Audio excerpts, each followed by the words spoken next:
We're learning about polar and trigonometric forms of two-dimensional vectors. We've looked at vectors already in Cartesian form, or sometimes that's called rectangular form. So we might have a vector P which equals xi plus yj. We're familiar with that form. We're also familiar with a component form where we have one number then a second number, so that is component form. Sometimes we see that with things like storage vectors. But there are other forms, and we're going to look at two related forms that are quite different to the Cartesian form and the component or storage vector form. So we're going to look at polar form first. Polar form is basically denoted by an ordered pair, but it's not like that one, that component form. It's a different sort of ordered pair. The first number you see in red, that's denoted by P, is the magnitude of the vector, which if you drew it is the length of the vector. The second number gives the direction of the vector. So we're using a Cartesian plane. Now the convention, and you'll learn this in trigonometry as well, the convention is to make the zero angle here in the positive x direction and go anti-clockwise. Very important. Anti-clockwise is positive. So we start in the positive x direction and then we go around anti-clockwise and make an arc. That angle that you scribe is called theta, the direction of the vector. So for example, if we have 5, 30, that can be drawn as a vector geometrically with a magnitude of 5 and a direction of 30 degrees. The next form we're looking at is the trigonometric form, or sometimes just called trig form. And first thing we need to look at is a few little rules, little equations, which I'll explain. Let's have a look.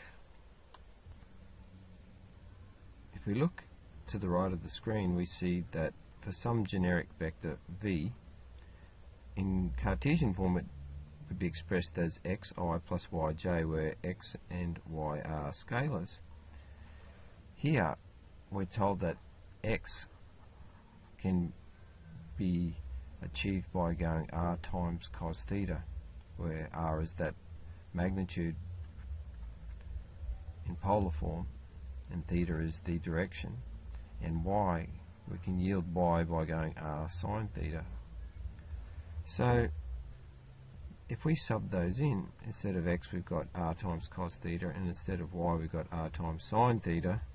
So that full form v equals r cos theta I plus r sine theta j is the full trigonometric form of a vector. So where does that come from? Where do these two in particular come from? Well, if we look at drawing some vector r with a direction theta, we can see that it's basically going to form a right angled triangle. If we look at that zone there, if we isolate the triangle, let's bring it down there by itself, lower down on the screen, we've got theta and we've got r. Using your U9 trigonometry and putting in this distance y, which is some vertical distance, and x, some horizontal distance, if we start at the angle, cos theta is adjacent over hypotenuse, which should be x over r. So rearranging to get x by itself, we have to multiply by r, so multiplying both sides by r, we get r times cos theta, which is r cos theta. Same with sine theta. Starting at that angle theta, sine theta is opposite over hypotenuse, which would be y over r, and rearranging that one, y equals r times sine theta, which is what we have above. And while we're at it, let's look at how we get tan theta as y over x, which if you look closely is also y over x would be r sine theta over r cos theta. The r's would cancel out and you'd get sine theta over cos theta, which when in your future trig you'll discover that as well. That's not important right now, but it's an interesting result. How do we get tan theta equals y over x? Well, if we have a look, starting again at theta,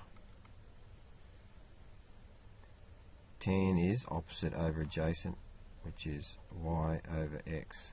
So tan theta is y over x directly.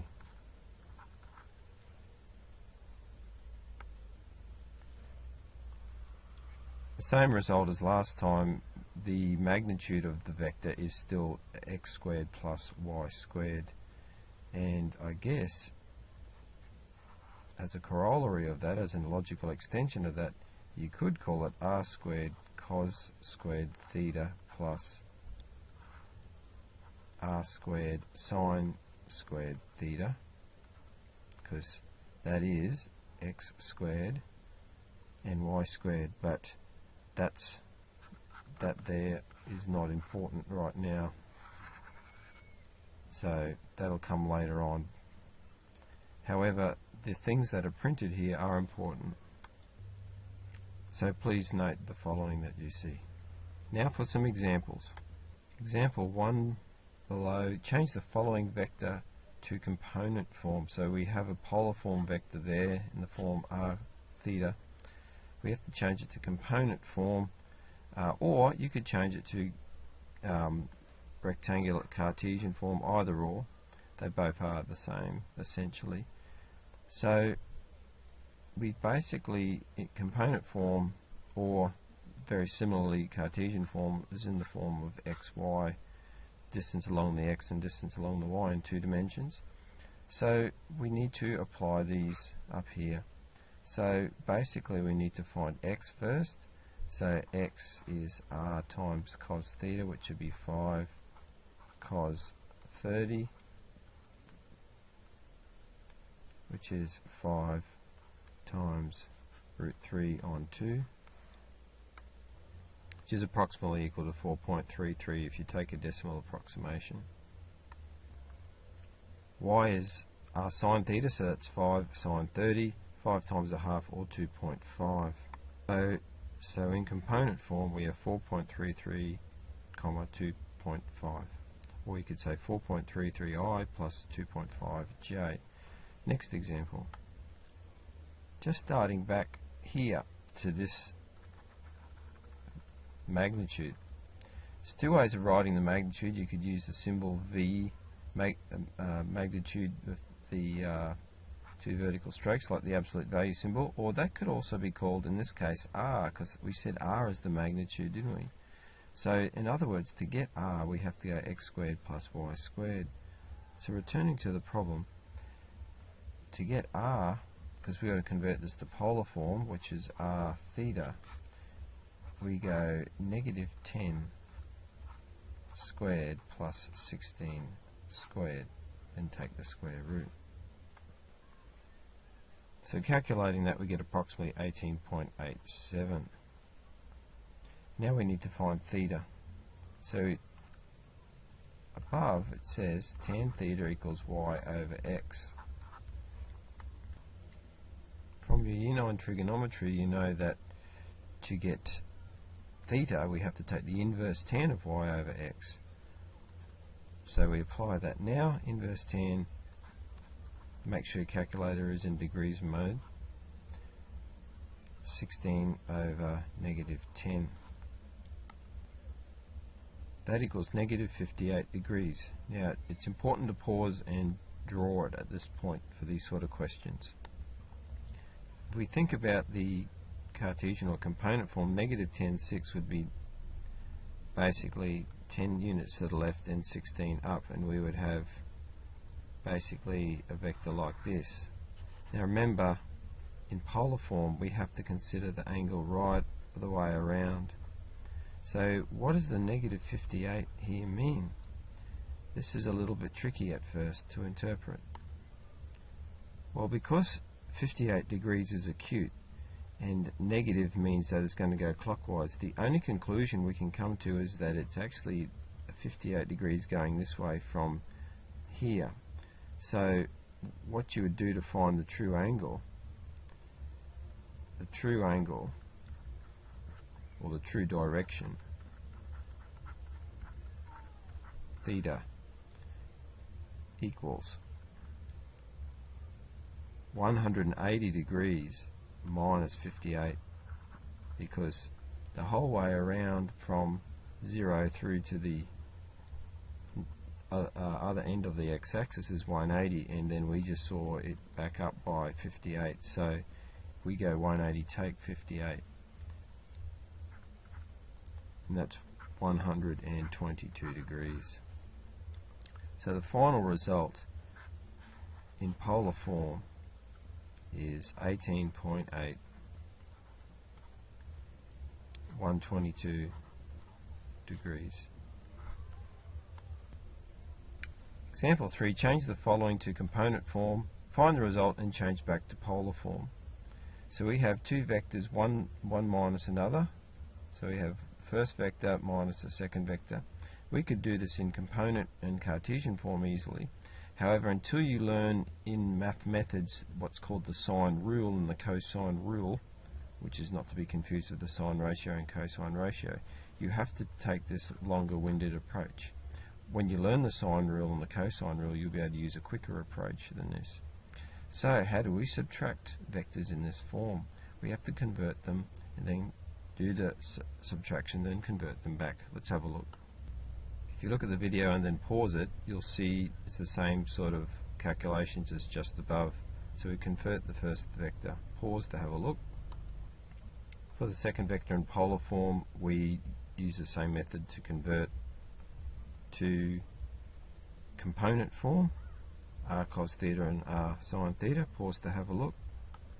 We know from earlier work to subtract vectors in component or Cartesian form, we subtract corresponding components. We see that there, so pause to take a look. Then basically we do the calculations and we've got a result. The next step is to convert back to polar form. Converting back, we've got to find r, so the magnitude x squared plus y squared, so we have 7.62 squared plus 5.36 squared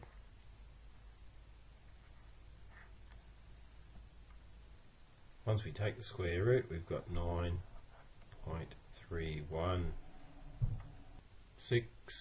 So now it is time to find theta, the direction, inverse tan of y on x. So you have the inverse tan of 5.36 over 7.62. To two decimal places, that comes out to be 35.12 degrees, or about 35 degrees.